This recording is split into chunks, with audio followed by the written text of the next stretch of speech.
Buen día, querida familia. Bueno, muchas gracias por la introducción al pastor. Hace un tiempo tuve la oportunidad, no hace mucho tiempo, de estar en un congreso fuera del país, bien importante en mi área de trabajo.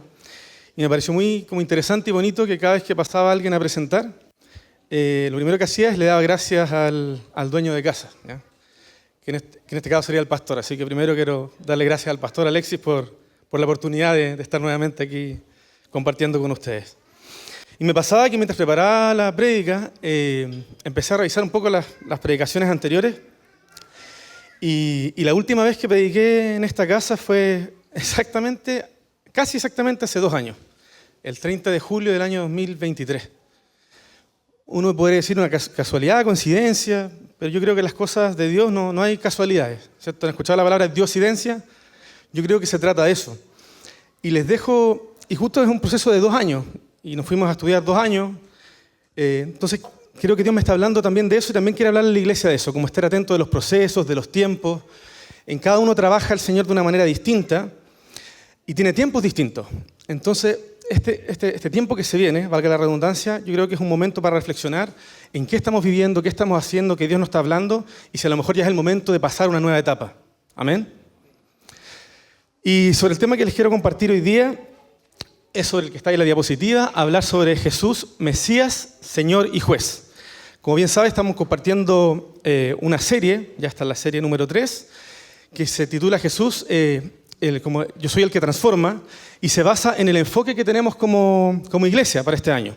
Para el que no los han leído, está acá atrás, que es muy importante e interesante que te vayas empapando de esto, y dice lo siguiente: Jesús, nuestra fuente de transformación, nos equipa para vivir con propósito y servir con pasión en su reino. Y específicamente ahora estamos enfocados en el tema de la transformación por parte de nuestro Señor Jesús. Bueno, y a modo de introducción, si nosotros pensamos en la persona de Jesús, si cualquier persona piensa en Jesús, yo creo que nadie puede decir que es una persona que pasó desapercibida, ¿verdad? Jesús es una figura muy importante, independiente de lo que tú creas, de la religión que provengas, de lo que hagas, porque Jesús cambió la historia. Sin embargo, nosotros como cristianos, como hijos de Dios, es importante preguntarnos si realmente estamos teniendo la perspectiva correcta de quién es Jesús y quién es Jesús para nosotros también de manera personal. Jesús para muchos es un sanador, un personaje histórico, un aparente cierto Mesías que fracasó. Sin embargo, para su iglesia y para los que lo conocen mejor, podemos decir que Jesús es un buen pastor, es el Salvador del mundo, ¿verdad? Vino a morir por ti y por mí, para liberarnos del pecado y para conducirnos a la vida eterna. Y también es un gran maestro. Y tenemos múltiples versículos en las Escrituras que nos hablan de cómo Jesús enseñaba de una manera tan didáctica y de la forma que la gente podía aprender y entender. Y por otra parte, y esto es lo que hemos venido hablando, ¿cierto?, en la serie, en estos últimos temas de la serie 3, sobre quién es Jesús. Jesús también es el Hijo que revela al Padre. No sé si tuviste la oportunidad de estar en ese domingo en esa predicación, que también fue muy potente. Después se nos hablaba que Jesús es el único camino. Sabemos que la palabra dice que Él es el único camino, que no hay otro mediador entre Dios y los hombres, que solamente es Jesucristo, hombre, el que nos lleva al Padre. Y el domingo pasado tuvimos la oportunidad, ¿cierto?, de escuchar a Paula hablar sobre Jesús como fuente de vida abundante. ¡Qué potente! Tantas definiciones, ¿cierto? Tantas descripciones para una sola persona. Es probablemente porque Jesús sí es un ser importante que marcó la historia y que quiere marcar tu historia de manera especial, de manera particular. Yo vengo a hablarles de esto, sobre que Jesús además es el Mesías prometido, el Señor exaltado y el juez venidero. Jesús tiene autoridad sobre todo, y Él lo declara un par de veces en las Escrituras. Jesús tiene autoridad, pero ejerce esa autoridad con amor, con respeto, pero también con poder. Y en cuanto a esta definición de Jesús, ¿cierto?, Jesús el Mesías prometido, podemos ver que se hablaba de Jesús ya desde el Antiguo Testamento, ¿ya? Y en Isaías 7:14 podemos encontrar este título mesiánico del Señor Jesús, que probablemente todos conocemos, y que dice: miren, en Isaías 7:14, la Virgen concebirá un niño, dará a luz un hijo y lo llamarán Emanuel, que significa Dios con nosotros, ¿verdad? Un nombre potente, un título digno de un rey, ¿sí? E incluso más. Y aquí, en algún momento de mi vida como cristiano, se me generó la inquietud, ¿por qué entonces Jesús, que a lo mejor no sé si te pasó a ti, no se llamaba Emanuel cuando nació y se llamaba Jesús, ¿verdad? Pero Emanuel es el título, digamos, mesiánico del Señor, que representaba lo que Él significaba, su presencia en la tierra, ¿cierto? Que Dios estaba con nosotros. Sin embargo, el nombre Jesús, ¿cierto? Que viene de Yeshua, que significa que Dios salva, significaba el propósito que Jesús venía a ejercer en esta tierra, ¿sí? Que era salvarnos y liberarnos del pecado. Por eso estos dos versículos, ¿cierto?, no se contradicen. Y por otra parte tenemos en Miqueas 5:2, que habla del Señor Jesús como un gobernante. Y dice así la palabra: pero tú, oh Belén Éfrata, eres solo una pequeña aldea entre todo el pueblo de Judá. No obstante, en mi nombre saldrá de ti un gobernante para Israel, cuyos orígenes vienen desde la eternidad. Y este versículo es muy potente y también es una de las bases de esta predicación, que es cómo fue descrito Jesús por Daniel en el Antiguo Testamento. Y en base a este versículo, Jesús toma uno de los títulos por el cual es reconocido en su época y por el cual lo conocemos hasta el día de hoy. Y quiero que lo leamos. Dice así: mientras continuaba mi visión esa noche, vi a alguien parecido a un hijo de hombre que venía con las nubes del cielo. Se acercó al anciano y lo llevaron ante su presencia. Se le dio autoridad, honra y soberanía sobre todas las naciones del mundo, para que lo obedecieran gente de toda raza, nación y lengua. Su dominio es eterno, no tendrá fin, y su reino jamás será destruido. Potente, ¿verdad? Como se describía a nuestro Señor Jesús. Y quizás es por la descripción que había de Jesús, que hay algunos que cuando llegó en su época no pudieron entender que Él fuera el Mesías. Estaban esperando a un gobernador, alguien que se manejara probablemente en política, que llegara como un rey, a liberarlos, ¿cierto?, de la opresión del pueblo que en ese momento los estaba dominando, que eran los romanos. Sin embargo, se encontraron con alguien sencillo, humilde, que entró, ¿cierto?, a Jerusalén en un momento sobre un pollino. Y esto los decepcionó mucho. Pero en el fondo fue porque no supieron interpretar las Escrituras. No porque Jesús se haya equivocado en la forma en la que llegó, ¿verdad? Porque Jesús sí venía como un rey, pero su reino no era de esta tierra. Y sí venía a liberar, pero venía a liberar de la esclavitud del pecado y a reconciliarnos con el Padre. El título, como les mencionaba, del Hijo del Hombre, cuando Jesús se refería a sí mismo, lo hacía así, en muchas oportunidades, fue descrito y sale más de 80 veces en los Evangelios. Y cumple con esta profecía que les mencionaba previamente, que era la profecía de Daniel. Y era justamente el título preferido para hablar de sí mismo, de Jesús. ¿Por qué habrá sido el título preferido? Los teólogos lo debaten, quizás él no lo dijo explícitamente, pero también lo que se entiende es que él lo utilizaba primero, porque era una profecía de Daniel, para ver si los demás captaban el mensaje de quiénes se estaba hablando en las Escrituras antiguamente, y por otra parte para que fuera la revelación de manera progresiva. Cuando escuchamos hablar a Jesús las primeras veces, Él no llegó diciendo de entrada que Él era cierto Dios, hecho hombre, sino que fue revelándolo de manera gradual. Y por otra parte refleja esta humanidad de Jesús, tan real, y esta humildad también en su corazón. Porque Él era verdadero Dios, pero también verdadero hombre. Fue tentado en todo, pero a diferencia de nosotros, no pecó. Nuestro Señor, y esto también es importante, vino a servir y no a ser servido. Vino a marcar la pauta de cómo nosotros teníamos que comportarnos. Y esta palabra que podemos leer ahí, este versículo en Mateo 20, 28, ocurre en un contexto también bien particular, en que la madre de los hijos de Zebedeo, Santiago y Juan, media nerviosa por lo que iba a pasar después en el reino, decide anticiparse y busca a Jesús para pedirle que por favor, si cuando Él esté en su reino, pueda dejar a uno de sus hijos a la derecha y el otro a la izquierda. Se entiende, ¿cierto? El corazón de la madre siempre queriendo lo mejor para sus hijos. Pero claramente eso reflejaba un corazón que aún no había entendido el propósito de la venida de Jesús. Y su propósito fue este. Dice, pues ni aún el Hijo del Hombre vino para que le sirvan.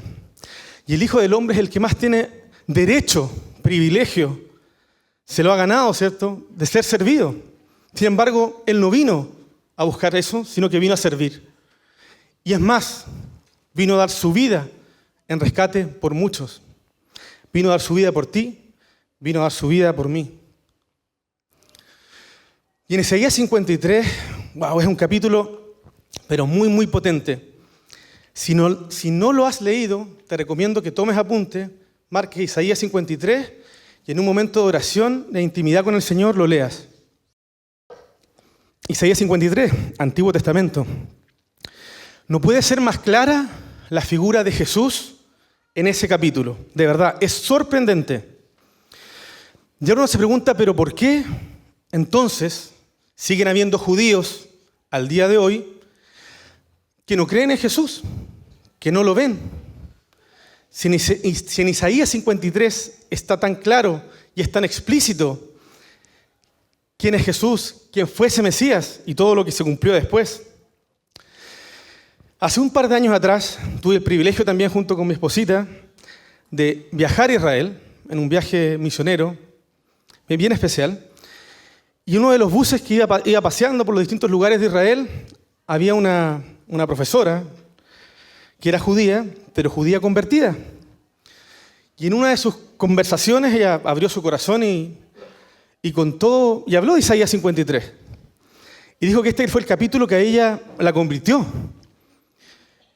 Pero que cuando se hablaba de Isaías en las sinagogas, este capítulo se omite y no se habla de él. Porque probablemente los que predican, ¿cierto?, el mensaje, saben que este capítulo podría abrir los ojos de muchos y están cerrados y no quieren que así sea. Pero cuando un judío se mete profundamente en Isaías 53, hay algo que cambia en su corazón, como lo cambió con esta profesora. Pero ¿sabes qué? También hace lo mismo con los cristianos, porque nos refleja el profundo amor y el corazón de Jesús por nosotros, por nuestras vidas. Así que yo te hago esa invitación, métete en Isaías 53 y que te hable el Espíritu Santo. Voy a leer solamente un versículo que se resume en esto. Pero Él fue traspasado por nuestras rebeliones y aplastado por nuestros pecados. Fue golpeado para que nosotros estuviéramos en paz, fue azotado para que pudiéramos ser sanados. ¿Le puedes decir gracias al Señor desde ahí? Gracias, Jesús. Gracias por tu muerte, gracias por tu resurrección, Señor. Gracias por tu salvación. Y este Hijo del Hombre, aquí lo volvemos a escuchar, dicho directamente de la boca de Jesús a sus discípulos. Él sabía lo que venía, ¿cierto? Él sabía que era el Mesías enviado, él tenía muy claro su propósito. Y esto es las primeras veces que se los revela a sus discípulos de manera directa, lo que iba a tener que pasar, lo que iba a tener que padecer. Y también les habla sobre su resurrección y les dice, el Hijo del Hombre tendrá que sufrir muchas cosas terribles, les dijo. Será rechazado por los ancianos, por los principales sacerdotes y por los maestros de la ley religiosa. Lo matarán, pero al tercer día resucitará. Y hay una historia muy hermosa que probablemente muchos de ustedes conocen, si no todos, que es sobre la historia de la mujer samaritana. Y esta historia es muy especial, porque no sé si ustedes sabían, pero la primera vez que el Señor Jesús se revela de manera directa como el Mesías es con la mujer samaritana. No es con sus discípulos, no es con reyes importantes de la época, ni con los fariseos, es con una mujer samaritana, una mujer sencilla, una mujer marginada, una mujer rechazada por los judíos, porque ustedes saben que en esa época no se llevaban bien, ¿cierto? Había una disputa religiosa, geográfica entre los samaritanos y los judíos. Sin embargo, a esa mujer sencilla, a quien Jesús decide abrirle su corazón y decirle que Él era el Mesías. Y esa revelación, querida familia, produce un impacto tremendo, sobrenatural, en los creyentes y no creyentes de esa época. Porque dice la palabra que ella después va, porque ella bueno, Jesús lo hace, primero le empieza a hablar, ¿cierto? Sabemos la historia, empieza a decirle como que la conoce de antes y que ella tuvo, ¿cierto?, 5 maridos y que hace bien en decirle que ahora no está casada porque con el que vive ahora no es su marido. Entonces le entrega una palabra de ciencia, después le dice que es el Mesías, ella se sorprende tanto que va, evangeliza y producto de su evangelización, de que ella contó el testimonio, muchos se convirtieron. De hecho, la tradición de la iglesia hasta le pone nombre porque nos sale directamente en la Biblia, Fotina, no sé si han escuchado hablar, y habla de lo potente que fue después su ministerio de evangelismo. Y fue resultado de que Jesús se le revelara como el Mesías. Entonces yo también oro para que Jesús se te revele y se me revele como el Mesías que verdaderamente es. Y esto también es muy, muy, muy bonito y muy fuerte también. Jesús, ustedes saben que hizo múltiples manifestaciones milagrosas, ¿cierto? Partió con las bodas de Caná, convirtiendo el agua en vino. Multiplicó los panes y los peces, ¿cierto?, en 2 oportunidades. Sin embargo, pareciera que todavía los discípulos, que eran los más cercanos a los que él había llamado de manera directa a seguirlo, no lograban darse cuenta de quién era él realmente. Y es por eso que en Mateo 16 podemos ver que Jesús, con esta cierta inquietud también, decide interpelar a sus discípulos y les pregunta, ¿quién dice la gente que es el Hijo del Hombre? Volvemos al Hijo del Hombre, como él se identifica. Y bueno, contestaron, imagínense, ya habiéndolo visto hacer milagros, Jesús les había mostrado manifestaciones directas, ya les venía hablando de quién era. Algunos dicen Juan el Bautista, otros dicen Elías, y otros dicen Jeremías o algún profeta, probablemente era lo que pensaban muchos de ellos todavía. Y entonces él les pregunta de manera directa, ¿y ustedes quién dicen que soy? Y Simón Pedro contestó, tú eres el Mesías, el Hijo del Dios viviente. ¡Wow! Tremenda declaración. Porque sobre esa declaración, querida familia, después se empieza a edificar la iglesia. Sabemos que la piedra angular es el Señor Jesucristo, pero la base de su iglesia es esta declaración, que Él es el Mesías, el Hijo del Dios viviente. Mesías es la palabra hebrea para referirse al ungido, así como Cristo es la palabra griega para referirse a lo mismo. Es el ungido, el enviado, el escogido, el Hijo del Dios viviente. Y hoy Jesús también pregunta a su iglesia, también te pregunta a ti, ¿y tú quién dices que soy? Recibe esta pregunta esta mañana, familia, como algo personal. ¿Y tú quién dices que soy? ¿Tú quién dices que soy? Y si haces esa descripción de mí, ¿estás realmente viviendo para ser consecuente con esa forma de verme? ¿Con eso que declara tu boca? Recuerda que el Señor es bien claro en su palabra y nos dice, no todo el que me diga Señor, Señor, entrará al reino de los cielos, ¿verdad? Sino el que hace la voluntad de mi Padre que está en los cielos. No es solamente decir Señor, Señor, no es solamente decir tú eres el Mesías, sino también vivir en consecuencia a lo que estás declarando y manifestando. Amén. Y además de ser el Mesías, Jesús es el Señor exaltado. Jesús es Dios mismo en persona. Y esto también es potente porque esta revelación, porque hay algunas iglesias, o más bien sectas, que no creen que Jesús es Dios y tergiversan un poco la Escritura para decir que Jesús es como un Dios. Pero la palabra es muy clara al hablar de la divinidad de Jesús. Y aquí Jesús lo expresa de manera directa, yo creo que no hay duda, ¿no? Y también me encanta hablar un poco del contexto, ¿cierto?, de los versículos que voy citando. Esto ocurrió, esta declaración de Jesús, y la vamos a leer primero. Jesús dijo, yo soy, y ustedes verán al Hijo del Hombre sentado en el lugar de poder a la derecha de Dios y viniendo en las nubes del cielo. Qué potente, ¿no? No puede haber nada más claro que eso sobre quién es Jesús. ¿Estás de acuerdo? Pero el contexto en el que el Señor Jesús dijo estas palabras es tremendo. Esto fue poco después de ser apresado, familia, de haber estado en el Getsemaní, sufriendo, transpirando ciertas gotas de sangre, cuando la angustia en su alma llegó al máximo, dice las Escrituras. Y poco después de eso sabemos, ¿cierto?, que lo apresan, Judas lo traiciona con un beso, después se lo llevan al Sanedrín y lo presentan ante los sumos sacerdotes. y lo empiezan a interrogar. Empiezan a interrogarlo. Jesús al principio no habló. Pero cuando le preguntan finalmente quién es Él, Jesús abre su boca y hace esta declaración. Y esta declaración, me gusta ponerle el principio del fin, en parte. Porque Jesús sabía que abriendo su boca y declarando lo que Él realmente era, su vida en esta tierra como hombre, como humano, iban a terminar. Y la Escritura es muy dura porque después habla explícitamente de lo que el Señor Jesús le sucede. Y después de esto, claramente, ellos dicen, bueno, aquí lo dijo explícitamente, esto es una blasfemia. Tenemos la razón, las palabras, ¿cierto?, para poder apresarlo. Ya no tiene cómo esconderse. Y dice que posteriormente cubrieron la cabeza de Jesús, lo escupieron, lo golpearon, se burlaron. Profetiza, me decían, mientras le tapaban los ojos, burlándose de nuestro Señor. Qué valiente, ¿no? Siendo verdadero Dios, pero verdadero hombre también. Sintiendo todo lo que nosotros sentimos y experimentando todo. Con la única diferencia del pecado. Y este es el versículo también muy clave que habla de la divinidad de Jesús, que está partiendo en el Evangelio de Juan. Y aquí también vuelve a reforzar esto, Jesús es Dios, no hay duda. En el principio la palabra ya existía, la palabra estaba con Dios y la palabra era Dios.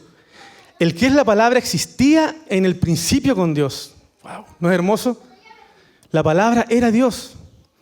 Dios creó todas las cosas por medio de Él y nada fue creado sin Él. La palabra le dio vida a todo lo creado y su vida trajo luz a todos. La luz brilla en la oscuridad y la oscuridad jamás podrá apagarla. Amén. Amén. Jesús es Dios, familia. Jesús es Dios. Y esto también estaba profetizado, la divinidad de Jesús, el subirlo al nivel del Padre. Como les decía hace poco, ¿cierto? Hay corrientes no cristianas, lógicamente, que tratan de poner a Jesús inferior al Padre, solo como un profeta, etc. Pero Jesús ya se había profetizado como el Mesías, como el Dios. Y este versículo de verdad que también me gusta muchísimo, de Isaías 9, que dice, pues nos ha nacido un niño, un hijo se nos ha dado. El gobierno descansará sobre sus hombros y será llamado. Miren, estos son los nombres de Jesús. Consejero maravilloso, Dios poderoso, Padre eterno, Príncipe de paz. Amén. Hermosos los títulos de Jesús. No puede haber nadie más grande que Él. Nadie más grande ha pisado esta tierra, ni nunca lo hará, que nuestro amado Señor Jesús. Cómo Jesús no se iba a exaltar y hasta un poco sentir, digamos, en su humanidad. Cuando en la última cena, ¿cierto? Él estaba contando un poco lo que iba a pasar, etcétera, abriendo su corazón con sus discípulos. Y de repente uno de ellos levanta la mano y les dice, y esto sale, nos están viendo de Chosen, lo he citado un par de veces, pero una serie muy buena que les recomiendo. Jesús, nos basta si nos muestras al Padre, solo muéstranos al Padre. Es como que no entendió nada, ¿no? Qué fuerte. Pero a veces nosotros también, incluyéndome, en nuestro día a día, por las circunstancias, las tribulaciones que nos tocan experimentar, desconfiamos de Jesús. Dejamos de creer en sus promesas. Y le pedimos otra manifestación para poder creerle. Cuando Él nos llama, familia, a hacer algo, muchas veces nosotros nos ponemos, ¿cierto?, como Gedeón. Hace poco me dijeron que parece que yo era medio Gedeón y puede ser. Y dudamos y le pedimos al Señor una muestra, otra muestra, ¿cierto?, para poder avanzar, tomar esa decisión, pero ya está claro. Entonces pregúntate ahora, ¿qué te está hablando Dios? ¿Qué te ha dicho Dios en este último tiempo? ¿Qué quiere que hagas? ¿Estás reconociéndolo realmente como Dios? ¿Qué más quieres que te muestre? Si Él ya ha sido claro en muchas oportunidades. A veces solamente falta que nosotros le creamos y demos ese paso de fe para que las puertas se abran. Jesús es el Verbo de Dios y Él lo dice también. Poco después de haber estado en Jerusalén, Él va cerca de un monte y empieza a contarle a sus discípulos sobre las cosas que van a suceder después, que van a pasar al final.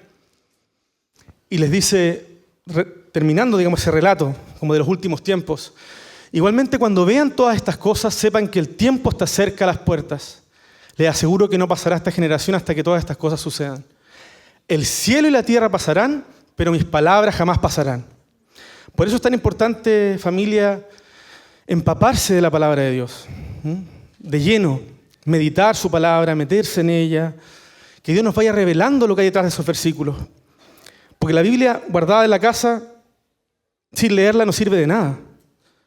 La Biblia, cuando vive realmente, es cuando tú la logras leer y el Espíritu Santo te revela sus verdaderos significados.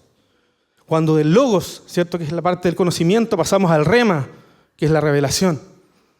Así que yo oro también por eso, para nosotros, para que Dios nos revele a través de la palabra ese rema que nos tiene preparado. Amén.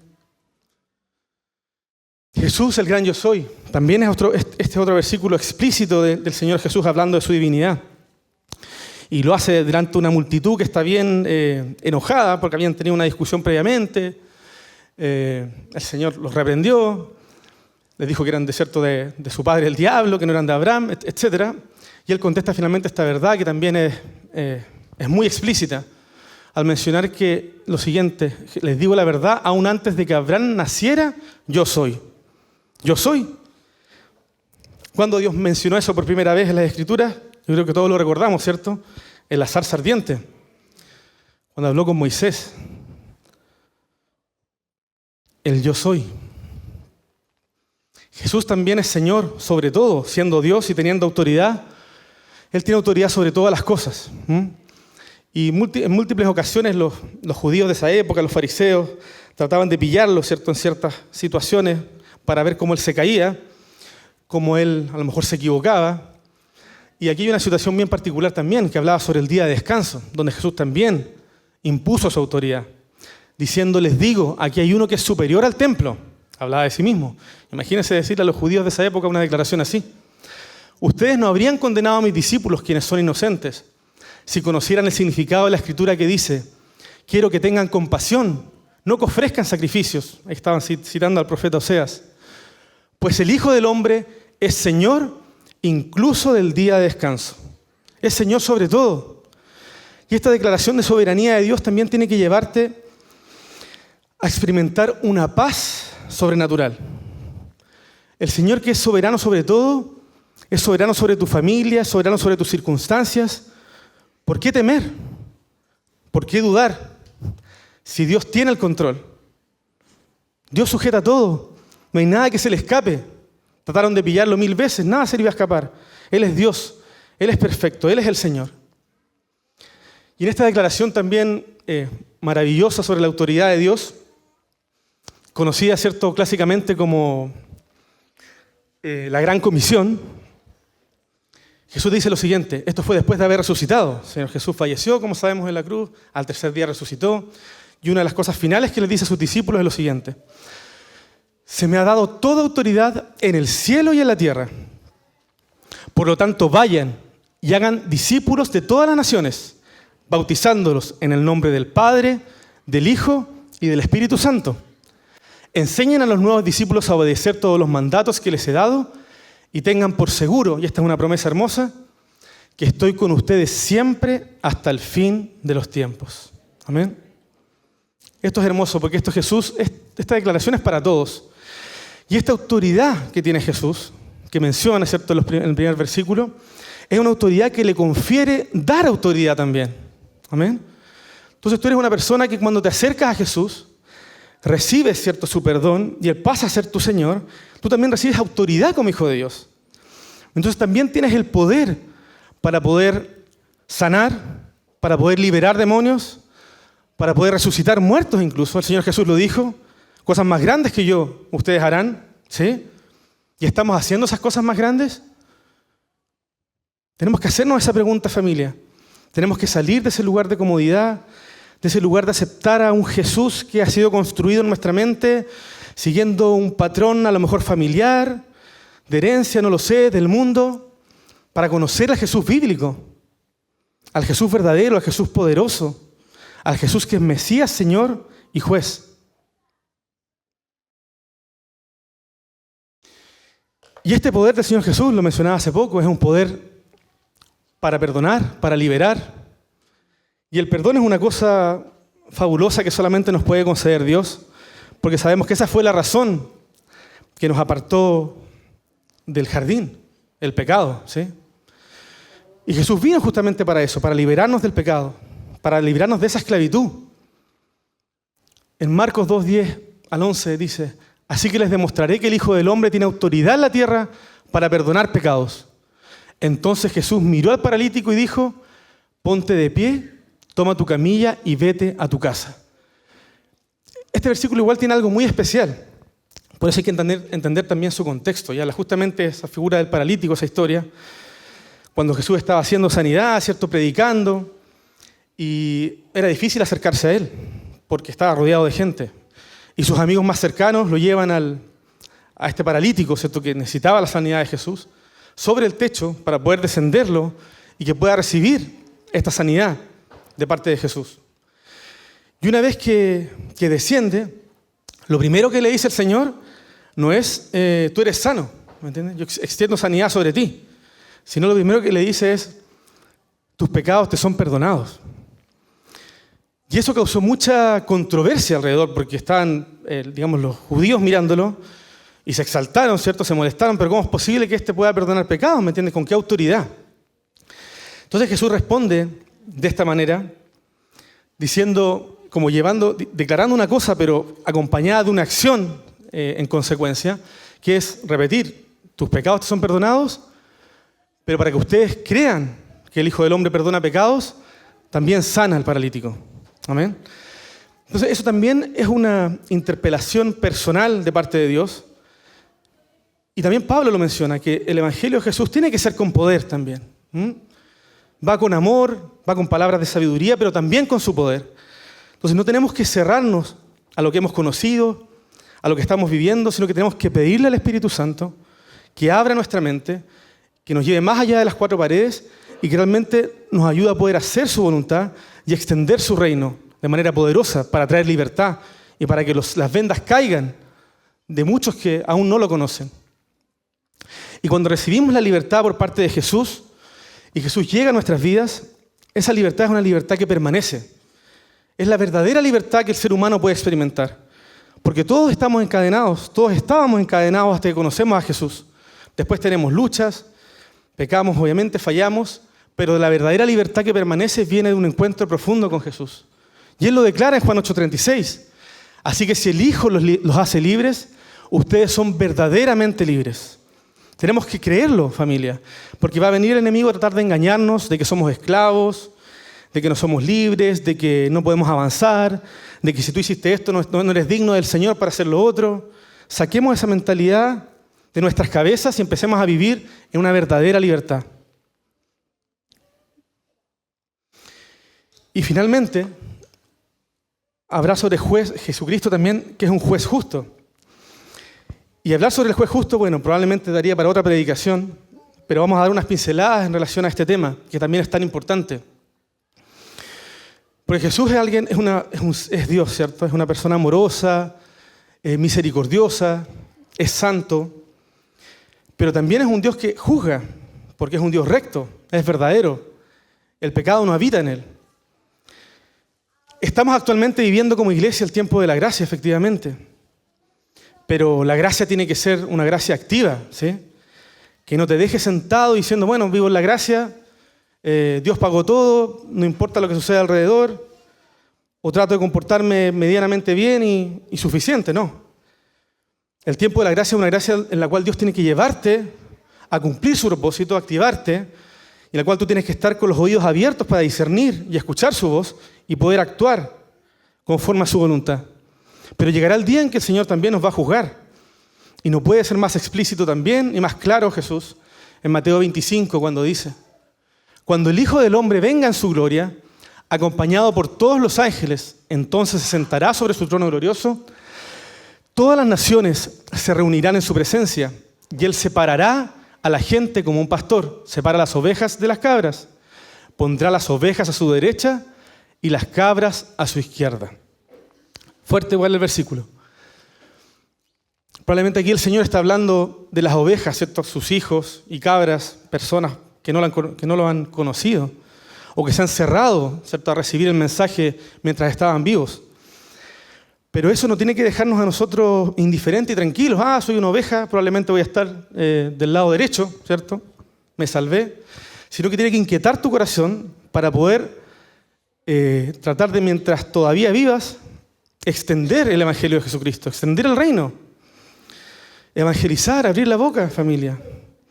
A veces puede ser un poco incómodo, difícil, no sé, pero es el desafío de nuestras vidas, es la gran comisión. Tenemos que predicar el Evangelio. La única manera en que las personas que no conocen a Jesús lo hagan es a través de alguien que les predique. Jesús puede hacer cosas sobrenaturales totalmente, Dios se le puede aparecer a alguien en sueños, en visiones, etc. Pero el plan, la fórmula perfecta que ideó Dios es a través de esta gran comisión de la evangelización. Amén. Entonces te desafío también esta mañana a mirar a tu alrededor, a que puedas tener ese corazón sensible que tenía Jesús y que puedas despertar a ese llamado de extender el reino, de hablar de Jesús, de extender su palabra. Y el reino venidero, en Isaías 9:7, que es la continuación del versículo que habíamos leído previamente, donde se le daban los títulos a Jesús, habla sobre el gobierno de Dios, el venidero. Y quizás eso fue lo que confundió probablemente a los judíos de la época, pensaban que no supieron interpretarlo bien, ¿sí? Su gobierno y la paz nunca tendrá fin, el gobierno de Jesús. Reinará con imparcialidad y justicia desde el trono de su antepasado David por toda la eternidad. El ferviente compromiso del Señor de los ejércitos celestiales hará que esto suceda. Tremendo. Llegará el reino. Está a la puerta, familia. Está a la puerta. El Señor viene. Y como cristianos, como hijos de Dios, tenemos que anhelar su venida. Y anhelar su venida no como una forma de querer evadir la realidad. Fíjate en esto igual es un misterio, yo creo, una revelación importante. Porque a veces cuando estamos en momentos difíciles, tristes, me incluyo, como que deseo que el Señor venga, pero para librarme de las circunstancias que estoy viviendo. ¿A quién no le ha pasado quizás, cierto? Jesús, por favor, ven, que venga el Señor, ¿cierto? Que me libre de esta situación compleja por la que estoy pasando. Maranata, ¿cierto? Ven, Señor Jesús. Ojalá estuvieras aquí hoy. Pero el propósito de este anhelo de su venida, más que librarte de las circunstancias, es realmente que Él se manifieste de manera gloriosa y que su reino se establezca para todos y que todos lo puedan reconocer, sin eludir las circunstancias. Porque Dios necesita que tú vivas circunstancias complejas, aunque cueste aceptarlo, para formar tu carácter. Amén. Para Dios es muy importante formar nuestro carácter.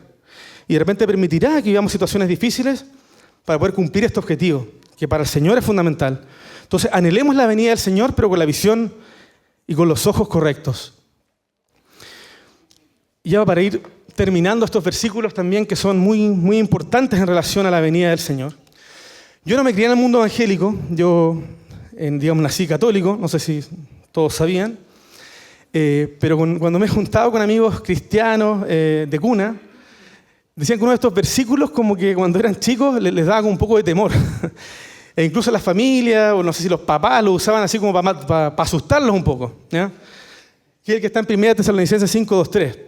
Y lo vamos a leer. Dice, pues ustedes saben muy bien que el día del regreso del Señor llegará inesperadamente como un ladrón en la noche. Parece que está ahí una canción, ¿cierto? Como cristiana antigua, de que el Señor vendrá como un ladrón en la noche, etc. Entonces, se infundió miedo a la iglesia durante mucho tiempo, a los hijos, etc. Porque claro, si uno se queda con este versículo es como para sentir un poco de temor, ¿no? Y dice, cuando la gente esté diciendo todo está tranquilo y seguro, entonces le caerá encima la catástrofe tan repentinamente como lo vienen los dolores de parto o una mujer embarazada. Y no habrá escapatoria posible. Uf, terrible, ¿cierto? Entonces les contaban hasta esa parte del versículo y los niños asustados con la noche con un ojo abierto y otro cerrado porque el Señor vendrá como ladrón, ¿sí? Y caerá la catástrofe encima. Uf. Pero nos olvidamos de leer el siguiente versículo que trae esperanza. Y verdaderamente creo que este es el versículo que trae paz a la iglesia, el que tenemos que vivir nosotros.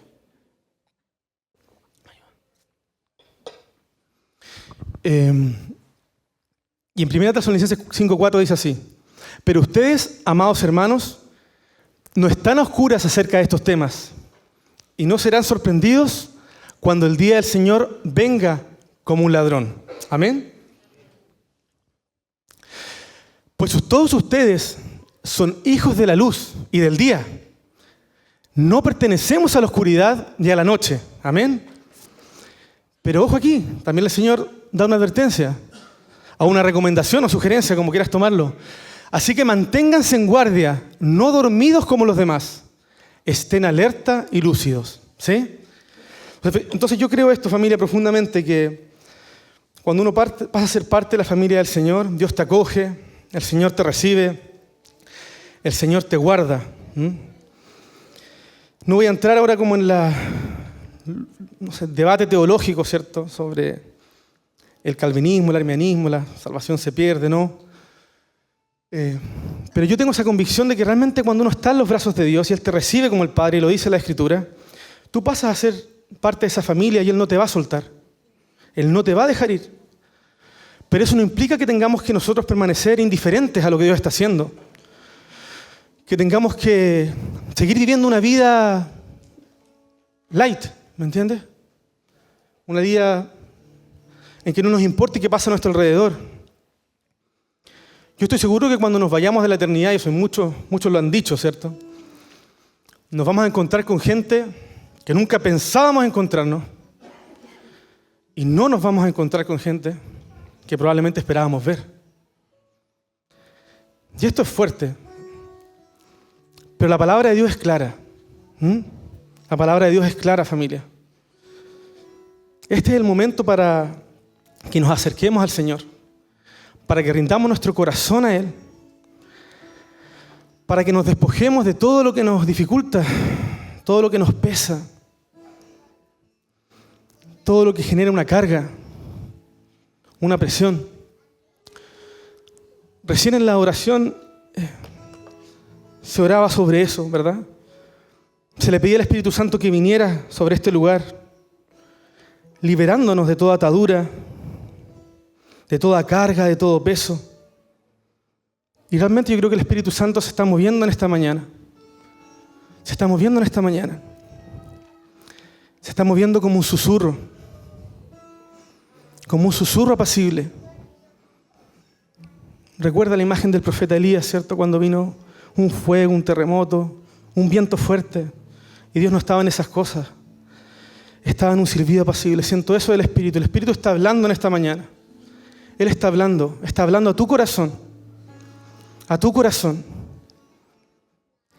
Yo oro para que se abran tus oídos espirituales y puedas escuchar lo que Él te está diciendo en esta mañana. Él quiere traer una revelación fresca de quién es Jesús, de su imagen, de su persona.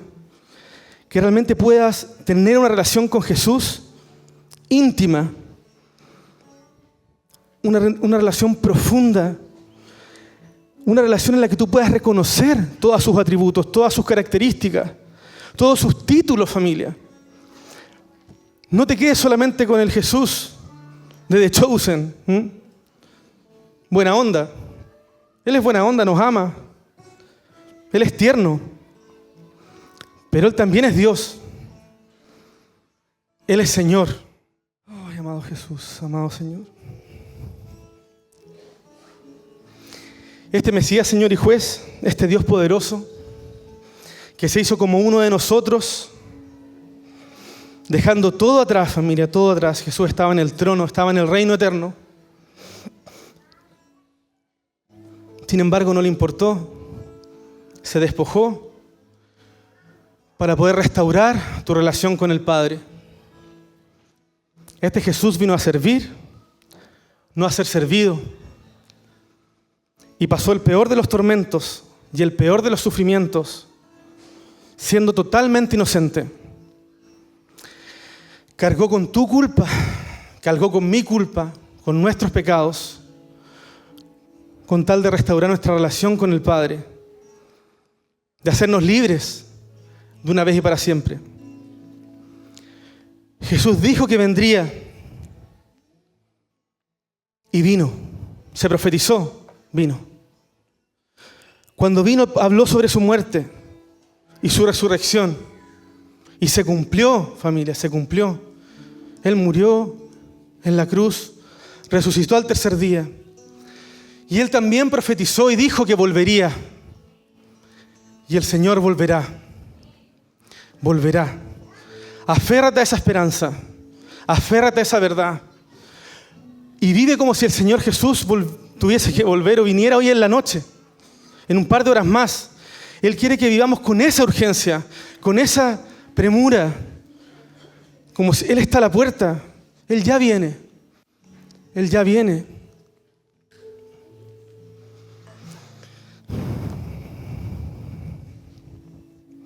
¿Bajo qué autoridad estás viviendo en este tiempo? ¿Qué es lo que está rigiendo tus pasos, tu conducta, tus pensamientos? ¿Es realmente el Señor? ¿Es tu propia mente? ¿Es la fórmula, el pensamiento, el plan de un amigo? ¿O es realmente Dios? ¿Estás realmente dejando ser Dios, a Jesús Dios, en tu vida? ¿Cómo estás esperando su venida, familia?